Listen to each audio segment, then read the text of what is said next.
What's good, y'all? It's your boy Ross back at it again with another video. So we're gonna check out Tessa Blanchard return, and TNA is in big trouble now. There's been a lot of commotion on social media about Tessa Blanchard returning to TNA. A lot of people feel a type of way about it. I do believe last time I heard anything about her, this was a few years back, she was in some hot water with some racist remarks she have made and some other things, other remarks she's made to other wrestlers and stuff like that. So a lot of people have that notion like, damn, why did TNA bring her back? I did see the clip of her returning back to TNA this past weekend. So there's a lot of people like, I don't know about this TNA, y'all were doing good, why did you bring her back? So we're gonna talk about this. We'll check this out, see what's going on, maybe get a better understanding of the situation and why did she, why did TNA want her to return or whatnot. But appreciate all love, support. Let's get right into this one, man. I have made numerous videos on Tessa Blanchard, her wrestling career, and the controversies and drama that have followed it. One thing I've always said though is that I could never see Tessa Blanchard returning to a major company again, nearly 5 years on since she was fired back in 2020. And it's getting quite the reaction, and yeah, we just need to talk about it. So we're gonna do just that and more in today's video, so like the video and let's jump straight in. Let's see, man.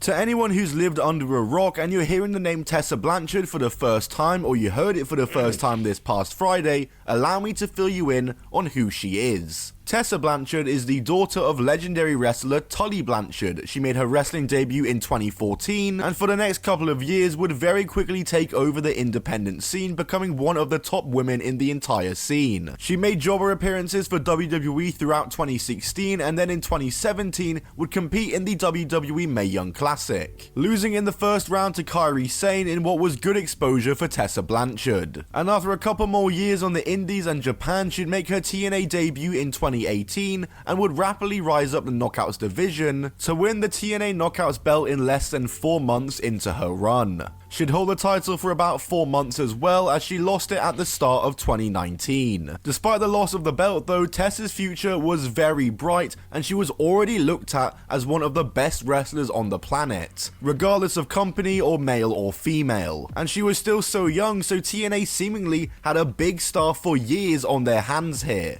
Listen, I'm not exaggerating when I say during this time of Tessa Blanchard's career that people were saying that she could main event WrestleMania. That is a shout that I genuinely heard. But following her loss of the belt, instead of chasing the title again, Tessa Blanchard's career path would be drastically shifted, as TNA had a very ambitious idea for her and a way to maximize her star potential. As TNA would take Tessa Blanchard out of the Knockouts division and have her start mixing it up in the men's division, putting her in a program with Sami Callihan, which saw a match between the two main event Slammiversary that year in 2019. And Sami Callihan would win that match to start the story between the two, and then would go on to win the world title later that year. Meanwhile, Tessa would have her own side quests in TNA and more intergender matches and programs before she'd meet with Sami Callihan once again for a big. And I wasn't really too versed in, who she was prior to, me hearing about some of the things that she was accused of saying and stuff like that. So, I did really know too much. But, it was just one of those things where once the things that came out of what she had said and, other people feeling, I believe Chelsea Green was one of the other individuals, that didn't have really, I guess, positive things to say about her. It seems as if, people started to pile in or, pile on top of the negative, negative things that had been said about her. And it just didn't look too good. And that was kind of it. That was really my introduction to her, is hearing about some of the bad things that she may have done and or said. I was not trying to go black, my bad, y'all. intergender matches and programs before she'd meet with Sami Callihan once again for a big rematch. This time for the TNA World title at Hard to Kill 2020 in a historic matchup and maybe the biggest TNA match in years. However, there's a good chance you know how the story already goes, as the day before this match, Tessa Blanchard would post to Twitter saying something along the lines of how women should all support each other, which got a quote tweet from another wrestler, Allison Kay, with major allegations against Tessa Blanchard of racial abuse from an incident in Japan involving another wrestler being spat on by her. This story and allegation was co-signed and vouched for in the replies by other wrestlers who said that they were present for the incident and that it did indeed happen, and many wrestlers would also start making their Chelsea Green as well.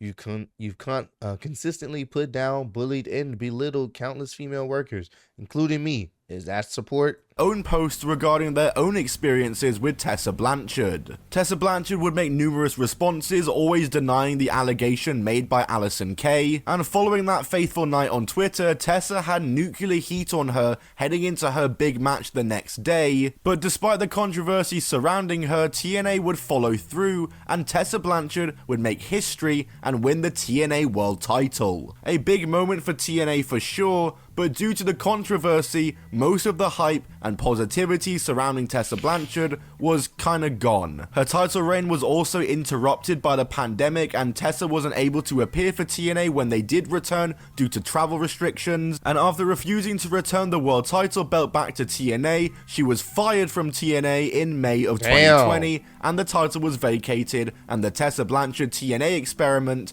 was over. Well, at least it was, and at least it seems that way until on the morning of Friday the 13th of December, the day of TNA Final Destination, it started being reported that Tessa Blanchard was set to be on her way back to TNA, and that it could be happening as soon as that very night. It was reported I was seeing tweets and rumblings like, is that really what they're gonna do? And people were commenting like, please TNA, don't do that.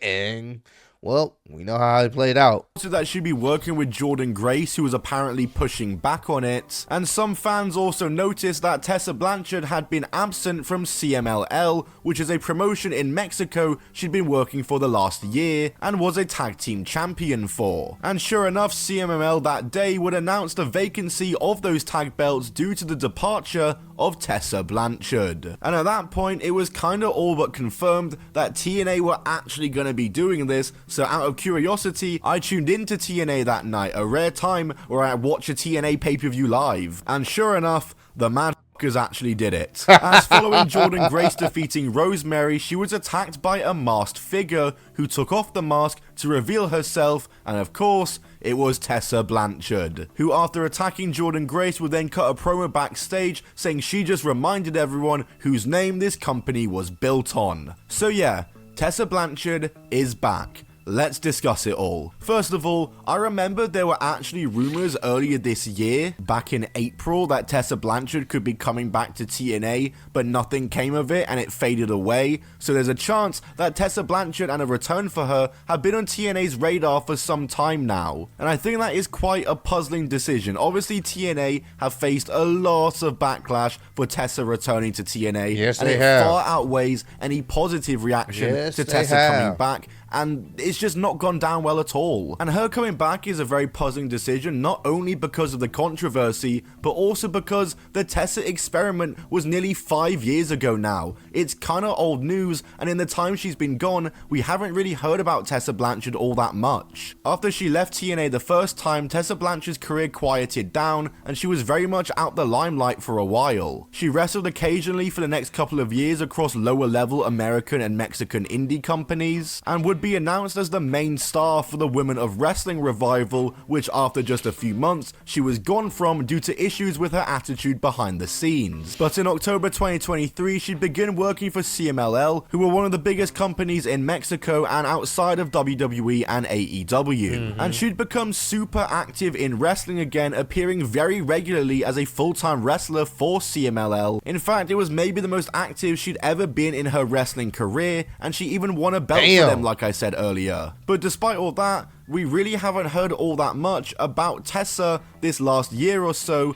and so even if you do remove the controversy, there's no hype surrounding Tessa's wrestling career, or at least not very much, and so TNA are really not gaining much from this signing. I'd say TNA have lost more than they've gained with this signing, because the heat that TNA are getting is immense, and surely they knew this would happen. Everyone could see that this would be a big risk, but I struggle to see what the reward is. Anyway, if you do want to find out more about what Tessa was doing in those years between TNA, I actually did 2 videos on that, so link down below, go check them out. But as for Tessa right now in TNA, it looks as though they're going full steam ahead with this Jordynne Grace feud, which also looks to be Jordynne Grace's final program in TNA before she departs. A very interesting way to have her go out. So TNA may be looking to get Tessa some momentum booking wise by having her go over Jordynne, who's one of the biggest stars in the company. I'm curious to see how this all plays out, but right now I don't think any wins or good matches or building up of Tessa is going to get the fans